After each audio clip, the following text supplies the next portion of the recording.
ṣe o dúpẹ́ pé wá o.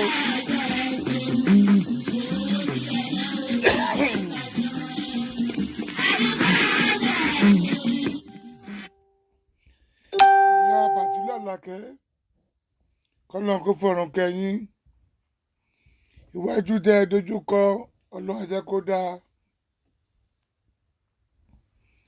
èyí tẹ fi sílẹ̀ ní agbára Ọlọ́run ọba kò ní dìbàjẹ́. ṣe rí mo máa ń sọ̀rọ̀ lánàá sísítà mi tí wọ́n pè mí níbi bóyá this time or after this time láti Amẹ́ríkà. Mo dúpẹ́ lọ́wọ́ Ọlọ́run pé ẹ pè mí ṣùgbọ́n ẹ jọ̀ọ́ bá mi wo táìmù Amẹ́ríkà kẹ́ bá máa mi di consider sí Europe kẹ́ tó máa pè mí gbà mìíràn ṣùgbọ́n mi ò blame yín Ọlọ́run àtòlé àtọ̀nà tí yín nù nítorí pé mo fẹ́ kí ẹ fẹ́ kí àwọn ọlọ́mọ kí wọ́n jì sí òfin ayé ni. Ní agbára Ọlọ́run ọba tó láyé á yọ àwọn ọmọ tí yín náà á gbé wọn sókè. When I keep on receiving different calls from different people, later aago yẹn jí mi láti ojú oorun mo wá gbé aago yẹn. Gbé tí màá gbé ni àti yẹn ń bẹ̀ mí bàbá Gàdáfì ẹ má bínú ẹ má ṣe gbé ẹ má ṣàwọn àtàní mọ́sẹ̀ ta ló tún fẹ́ ẹjọ́ mi sùn yín kankan ní irọ́ àwọn ọmọ yín àwọn DKY bàbá London wọ́n ṣe ṣó lọ́wọ́ ni wọ́n nà bẹ̀bẹ̀ ẹ̀rọ ọmọ kan náà mẹ́rin ti máa rí ẹjọ́ kíní kankan náà kankan míì ṣùgbọ́n ṣe rí láyé yìí ìráyé tí mo ti rí mo máa ń fi láyé mi sílẹ̀ fún Ọlọ́run ọba ògo ni nítorí pé Ọlọ́run ló ní gbogbo agbára lọ́wọ́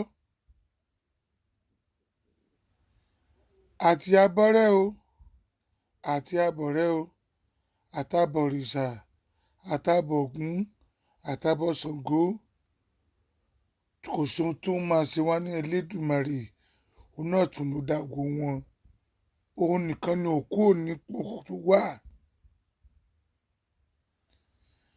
Mo wá rí i pé by the time I keep on listening to the program bóyá bíi 15 minutes ṣe rí ilé ayé tá a wà yìí gbogbo ẹ̀yin tẹ́ ń gbọ́ mi pátá gbogbo ẹ̀yin tẹ́ ẹ bímọ lágbára Ọlọ́run ọmọ yóò ní sánkú wọn ò dẹ̀ ní jìn sí òfin ayé. Mo fi ní gbogbo ohun tẹ́ bá ń gbọ́ lórí Facebook ohun tó bá jẹ́ ọgbọ́n bẹ̀ ní kẹ́ ẹ mú gbọ́ fún ìwúlò ara yín ẹ má fi ohun ara yín ṣe àríkọ́gbọ́n. Bẹ́ẹ̀ dẹ̀ ṣe wà láyé yìí àgbà tó ń gbèbù ká ní orí dandan mi àjẹ níbẹ̀ ìwọkíwà tó wà lórí Facebook náà tó ń hùwà tí ayé lómi fi máa bàjẹ́ bọ́ba ara yóò bá rí ẹ tí fún tó wà orí Facebook kan bá rí ẹ ọba ọ̀run wẹ o níyàn ọba tí ò pé méjì who is the only omnipotent and Alpha and Omega who is our creator. Wọ́n ní kí ohunkóhun tá a bá ń ṣe nílé ayé ká gba ìpè Ọlọ́run wà bí kan so that we be able to be cautioning ourselves in whatever we are doing at any time. Nígbà tí mo rí conversation DKY àti bàbá London mi ò bá wọn sọ̀rọ̀ rí I don't even like the attitude of KB because mo rí pé ó pé rẹ ní Adénúgà ó ṣó pé definitely ìdílé ọba ló ti jáde wọ́n dẹ̀ ní tó wọn bá bá tàn á bá àrọ́bá tẹ rí yẹn ní bàbá tán ṣé rí mi ò ní gbogbo ọba pátá ló dáa nílẹ̀ Oòduà, ṣùgbọ́n n tí mo bá rí ni màá sọ. Ọba Ọ̀rúnrìṣà Ilé-Ifẹ̀ Ọ̀jájá kejì, mo ti bá wọn jẹun, a ti jọ sọ̀rọ̀, mo ti rí sí wọn, mo ti rí àpọ́nlé ara wọn, mo ti rí sọ̀rọ̀ wọn, even láàrin àwọn ọba yòókù. I can tell you categorically today, that king is one of the most humble king whatsoever I've ever met. Mo ti meet ọba Aláró, mo ti meet different ọba nílẹ̀ Oòduà, nítorí ẹ̀mí ò lè sọ àṣà mi nù. Tókunbọ̀, kó wẹ̀ kó fẹ́ forí sọlẹ̀ kó dárúkọ mi, kó ṣe anything, kó túrú kan báyìí lára mi láti bí síbẹ̀ yẹn. Ṣùgbọ́n fún àwọn èèyàn tí wọ́n ń gbọ́ yín lórí Facebook láti má jìn sí ọ̀fìn ayé oní gbogbo ariwo tí mò ń pa yìí, nítorí pé alẹ́ fẹ́ gba Odùduwà Kingdom. À ń ṣe gbogbo játìjàtì àdá báyìí lórí Facebook. Ẹ jẹ́ ká lára sinmi, ẹ jẹ́ ká lára ìjòrò sinmi. Àwọn ọmọ tó máa gbé Nàìjíríà náà ga, tó yẹ pé ìgbà tó yẹ kó máa pariwo pé Odùduwà Kingdom mú, Odùduwà Kingdom mú, bí Nàìjíríà ṣe máa dá o, bí ó ṣe ní ìrísí kó ti máa fà àwọn èèyàn wọn Nàìjíríà, bí wọ́n ṣe ní palára tó ká kò máa nísinmi, táwa tá à ń ṣòwò ẹrú gángbẹ́ nílùú òkèèrè tá a fi lè padà sí Nàìjíríà. Ìgbà ilẹ̀ ń bú, ilẹ̀ ń bá yá àwọn kan jẹ́. Báwo la ṣe ẹ̀yin lè wo iye kìlómítà, miles, all the way from Africa to our different destination. Tí ìlú Nàìjíríà bá san wà ní àní sá kúrò. Tí ẹ bá tún wá ya wèrè nílùú tán ti bí, tó tún wá dé lórí ìlú tó tún wá ń ṣe wèrè wọn lè kóra rẹ nìyẹn. Ẹ wo ẹ̀yin ọ̀rẹ́ wa ń gbọ́ lórí Facebook, ẹ máa gbọ́ kẹ́ máa fi kọ́gbọ́n ni. Gbàtà tí yẹn gbá pè mí, kọ́ mi tún wọlé again. Who am I? Mi ò kí sọ lọ́hùn, mo máa sọ fún yín pé we are Mr. and Mrs. Nobody. Kò sẹ́ni tó lóun lè pa 10 fucking seconds. Kò sára tó lóun lè fi anybody dá 10 fucking seconds. Gbogbo àwọn tó kó billions of dollars, tán kó billions of euro jẹ́, owó yẹn ò lè ra ẹ̀mí wọn. Ipò kówó wà kò lè ra ẹ̀mí ẹ. Ọlọ́run ló ní wá. So every second tàbá ń lò láyé, ká máa bẹ̀rù Ọlọ́run ọba ògo. Ìyẹn ló mú pé bóyá lánàá, because ṣe rí inú ọ̀rọ̀ sísọ òótọ́ ọ̀rọ̀ pọ́n bẹ̀rẹ̀ pẹ́tẹ́. Bàbá London mi mọ́ rí ní agbára Ọlọ́run ọba tó ní ayé tó ní ọ̀run. Ọlọ́run ọba ló ń dárí jiyàn.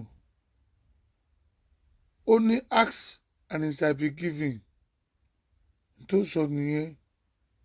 Ó ti béèrè pé kí wọ́n dárí jì ẹ́ ní agbára Ọlọ́run ọba ògo. Ọlọ́run á dárí jì ẹ́. Ní ọkàn ti tèmi, mo ti dárí jogbo nítorí pé Jésù Kristi ní ká bá dárí jì wọ́n, nítorí pé wọn ò mọ nǹkan tí wọ́n ń ṣe. Ọlọ́run ọba ògo tó dá mi sílé ayé, ó ti bá mi dárí jù gbóyin pátá, nítorí pé ẹ mọ nǹkan tẹ́ ń ṣe. Because tẹ́ bá mọ tẹ́ ń ṣe ni ẹ ní gbójúgbáyà kẹ́ ẹ bú orí adé. Bẹ́ẹ̀ bá tẹ̀ máa bú orí adé, kò ní jẹ́ orí adé ìgbàlódé.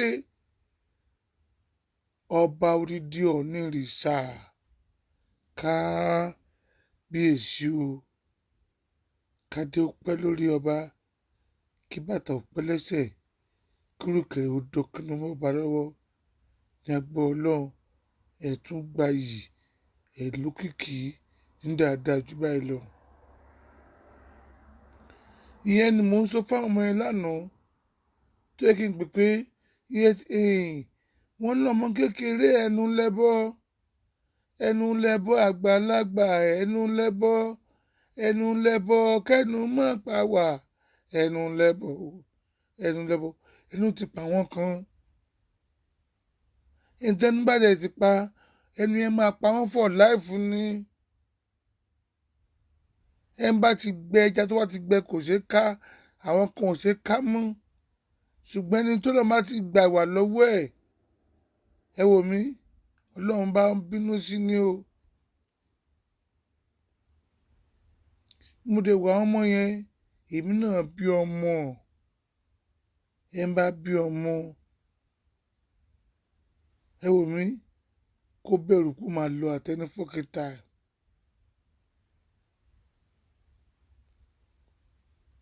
mo wá ń gbọ́ conversation àwọn ọmọ yẹn lọ bàbá London at least òun náà wà níbi mímọ́ bí kò wà àwòké òun náà sára at least àti over 40 sára 40 plus kéèyàn tó máa wà sóbà kó máa kà kò mọ tí ò táwọn èèyàn kan mọ̀ pé ó ṣe ó ń sọ ó kúnlé lánàá pé kí wọ́n jókòó sí ìdáríjì òun ọlọ́run nìkan ló mọ condition tó wà lánàá yẹn kírú mi máa pè wọlé láti ní pé lọ́run ti dáríjì pé mi kan ti dáríjì tọ́tẹ̀ ẹ̀ bá kú dàárọ̀ yìí kí la fẹ́ máa sọ ẹ dá mi lóhùn. àbí lánàá tí mo kò wọlé yẹn pé mo ti dáríjì o gbogbo wà tó wà lọ́run tó wọ́n tẹ̀sàdúrà fún wọn ṣé àwọn ọmọ yẹn ṣé wà tí wọ́n wú lánàá yẹn ṣé wà tí wọ́n lè wú ẹ̀ àbáwọn míì náà tún ní kọ́gbọ́n pé nǹkan báyìí ò dáa ẹ má yẹ ká ṣe é kí wọ́n dáná pé mi ò ní dáríjì yín ẹ má ṣe gbẹ́ ni ta lè mí. We are Mr. and Mrs. No person. ẹni tó lọ bá sì ní pé kó máa sọ̀rọ̀ ó sì wù lásìkò tá a wá ẹni. mo fi ní pé gbogbo tẹ́ máa ń gbọ́ lórí Facebook ẹ máa fi kọ́gbọ́n ni.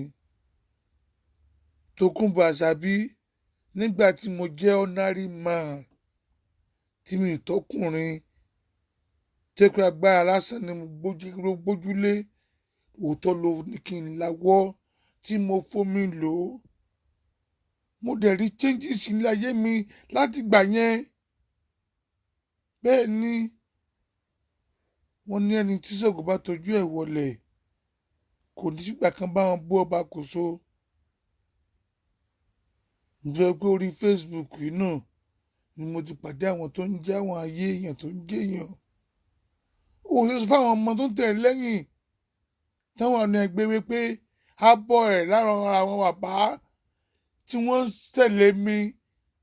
ó sọ pé ó fi kí bàbá yẹn pa àlẹ́ mi pé wàá fún ní ṣoṣo mílíọ̀nù tí ọba yẹn ní kó dànù kó fẹ́ fún un gba ayé gan wọn ò lè pa lẹ́yìn Gaddafi.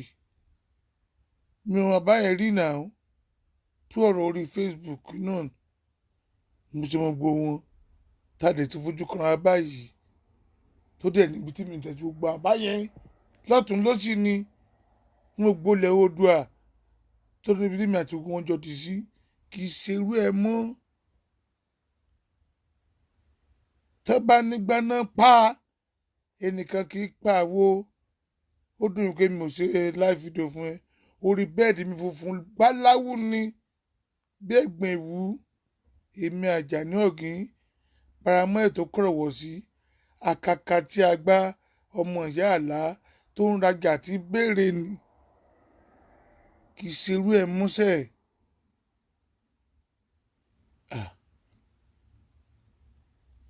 gbogbo olórin kan ni ó ní ẹni ìjà ó bá ló ń pè rẹ̀ lọ́kùnrin tènìyàn bá ṣubú kí mẹ́rù di bọ́bọ́ mi dákun mo fẹ́ yí sọgbọ́n.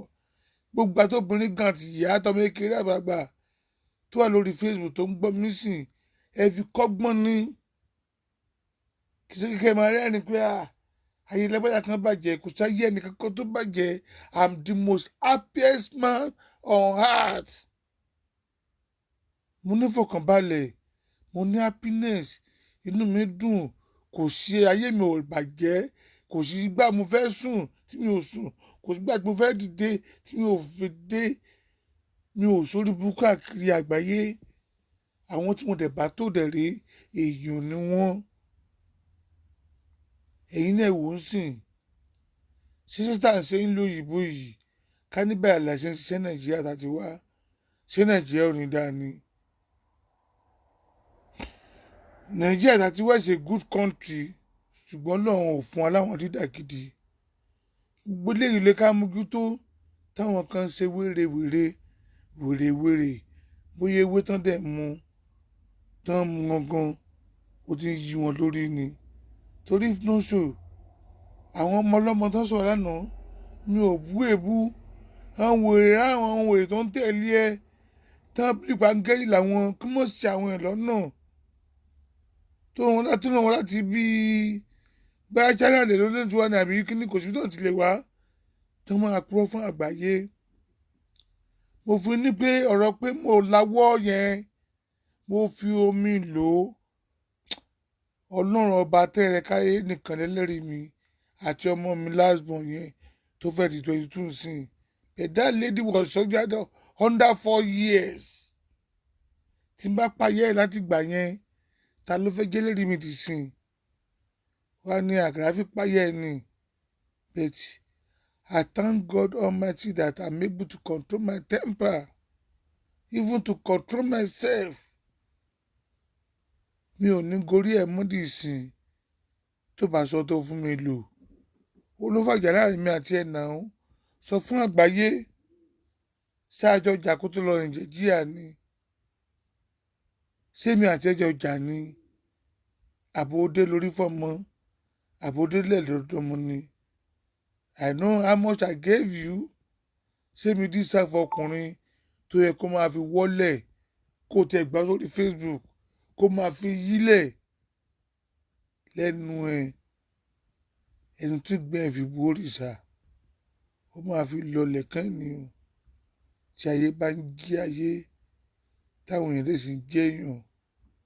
Omi èmi ò ní ìdáriwo kúkú láti bí ẹ̀ pa. Mo kàn fẹ́ káwọn èèyàn máa fi ọ̀rọ̀ orí Facebook kán máa fi kọ́ ọgbọ́n kán náà pé lẹ́gbẹ́jà ni mo tẹ̀lé tàbí ẹ̀dọ́ ni mo tẹ̀lé ní tí ò bá experience rí má dá sí i. Bá a ṣe rọ́kùnrin burúkú láwọn obìnrin alálùbáríkà náà bá a dẹ̀ ṣe láwọn olóbìnrin alálùbáríkà lára àwọn dìgbòlugi pamínkù obìnrin ọmọ galálùbọ́sà ara wọn yewé torí ewu wà tó ń wù náà sáwọn tó ń tẹ̀lé ká tó aṣọ wà ẹ̀ mọ́ tójú mi rí lábẹ́ ẹ̀ náà. Ṣé a máa jọ gbé Nàìjíríà á hùwà yẹn pẹ̀lú mi wọn ti ẹ̀gbẹ́ àbá tó fi dáa bẹ́ẹ̀ lóyìnbó láwà. Even I don't like to raise my hand on woman torí pé Ọlọ́run dá mi tó fún ní agbára kì í ṣe kí wọ́n máa fi gba obìnrin kiri. Ọkùnrin ẹgbẹ́ mi gan wọ́n bàjá gan mo yí padà mo dáwọ́ dúró báyìí mo gun mọ́yìí mo fi ń wò ó because at the end of the day ìyẹn lórúkọ náà.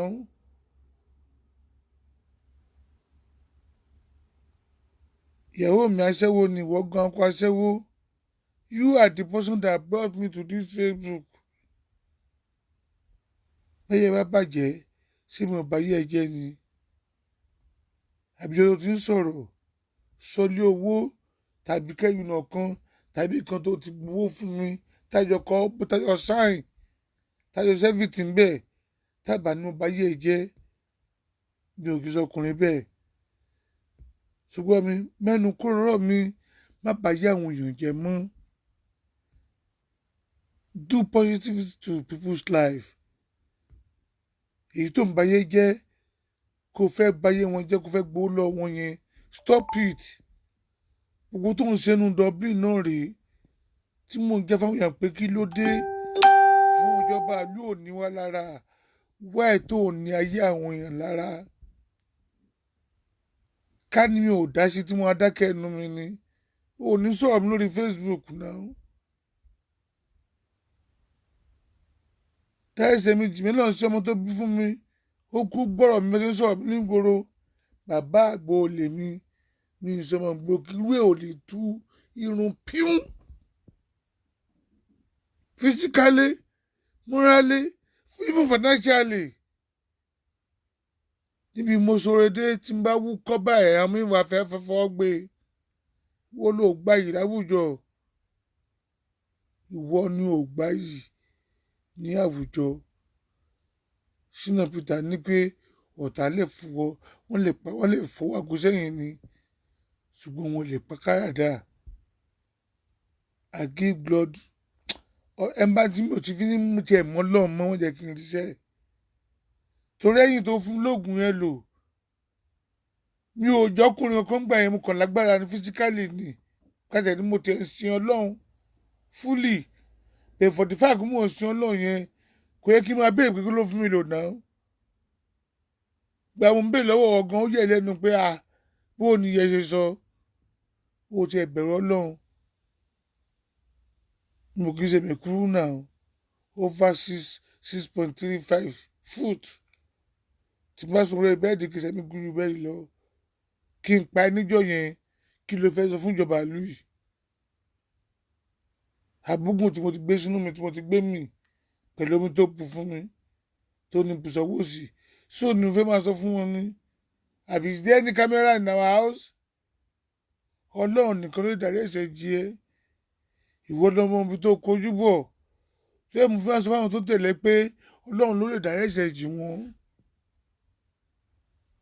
Ìyá kan ló bí KB náà KB bàbá ẹ̀ ti kú ìyá ẹ̀ ti kú ká ló bá láwọn ẹ̀gbọ́n mélòó ni advice táwọn ẹgbẹ́ fẹ́ fún un àbí wọn náà bímọ tiẹ̀ ní very soon sí ìwọ náà máa 60 káàdì akébi ọ̀làyé ṣé gbogbo tó ń ṣe láàrin wọn pẹ̀lú ẹ̀yìn náà ṣé inú yẹn máa dùn bí abiyamọ.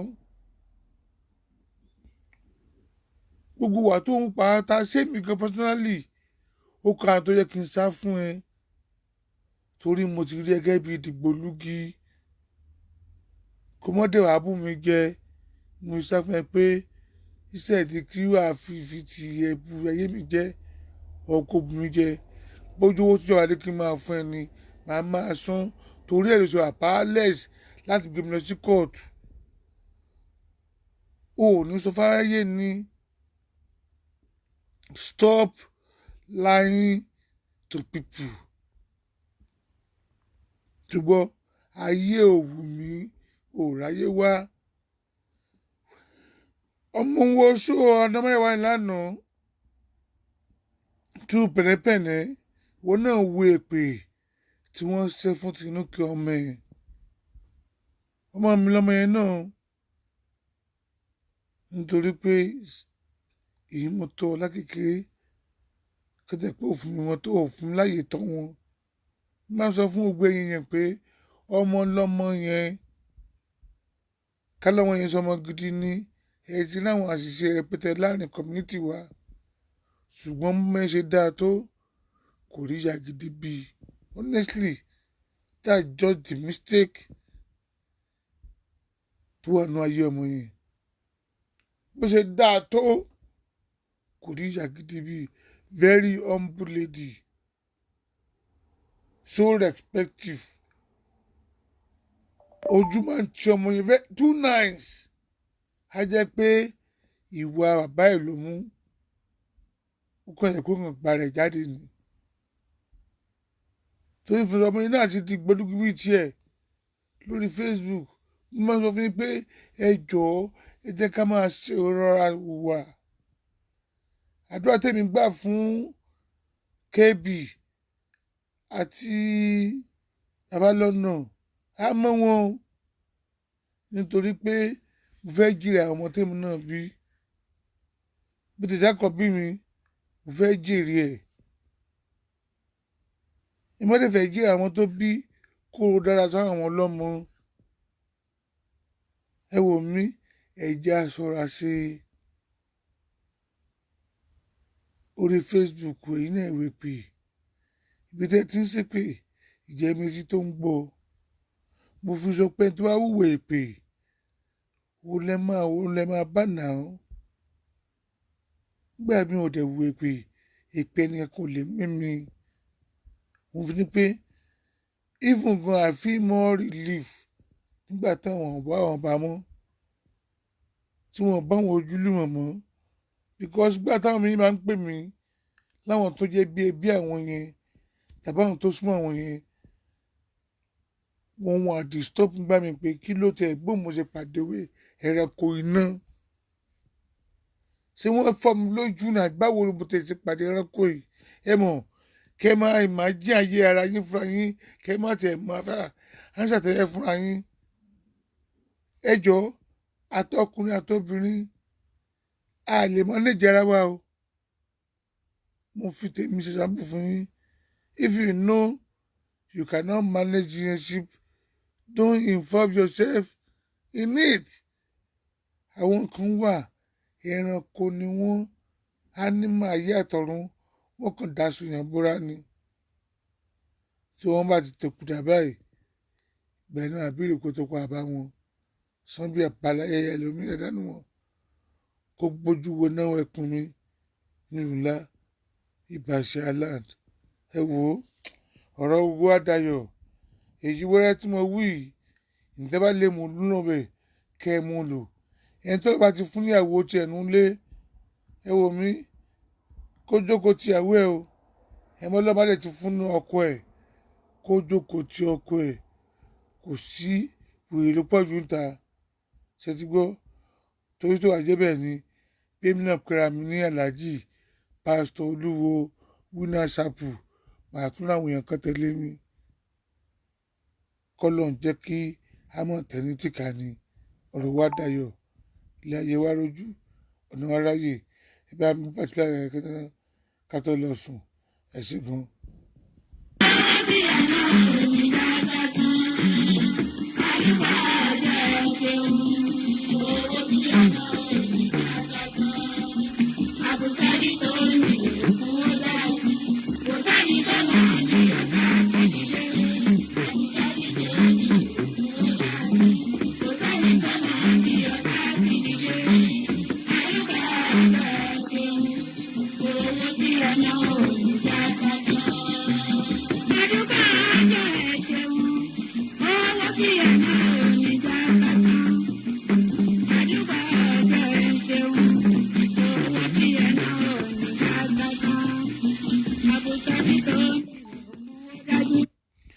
ẹnìkan sọ̀rọ̀ mẹ́rin pé bàbá Gaddafi I don't pity Kabiru him in particular needs to face karma and learn in a hard way. The silly boy supported Esther so much with all evil she does. She caused and disrespected you Abike wherever sẹ́rí ilé ayé tá a wà yìí mo sọ̀rọ̀ kan fún yín pé ẹni tó lè rí kémi la working for me lò ó ṣé mo bá gbà tó bá bọ́ ìṣẹ́ sọ̀rọ̀ ṣé mo bóyá ó ń lo pẹ̀tùpẹ̀tù tàbí ó ń lọ fọṣẹ fún wọn ni.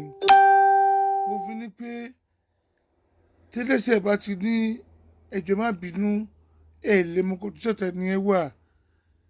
bàbá lọ́mọdé sọ̀rọ̀ kan lánàá ó lóun rò pé òun wá òkè.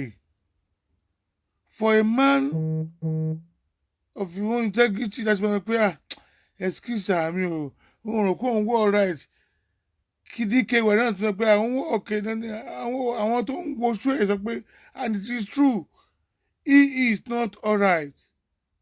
tó bá wà alright ni owó tó ṣe fún kábíyèsí yẹn tó ṣe fẹ́mi kó ti pọ̀ jù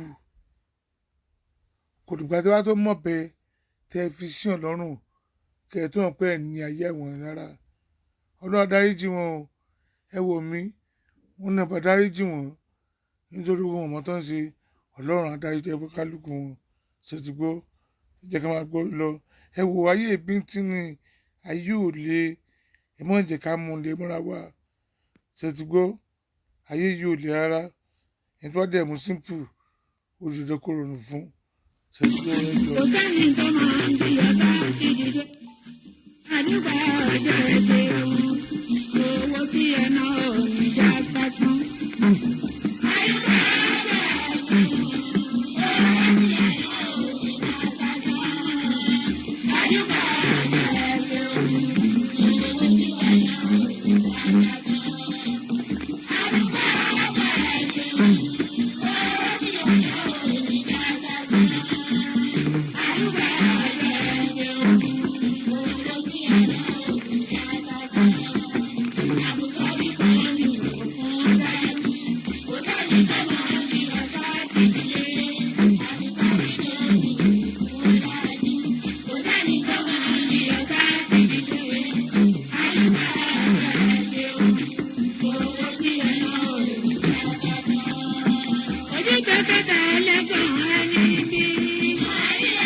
Àwa ìwé yìí sẹ́yìn ẹ̀ka.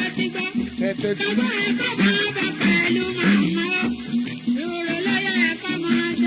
Bẹ́ẹ̀ni o.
Ẹ ṣé gan-an, thank you so much.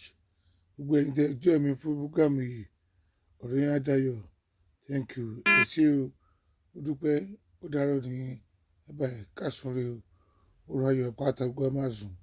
Ẹ jọ̀ọ́, ẹ jẹ́ ká lo àwọn program tí a bá ṣe fún positive things. Ọlọ́run á jẹ́ ká gùn lẹ́mìí, ọ̀rọ̀ wa dayọ̀. Ẹ wò mí, ìdùnnú èèyàn lẹ́gbẹ̀ẹ́ yín, òun ni kẹ́ máa wá. Ìbànújẹ́ wọn kò dá nǹkan fẹ́ nìkan yín o.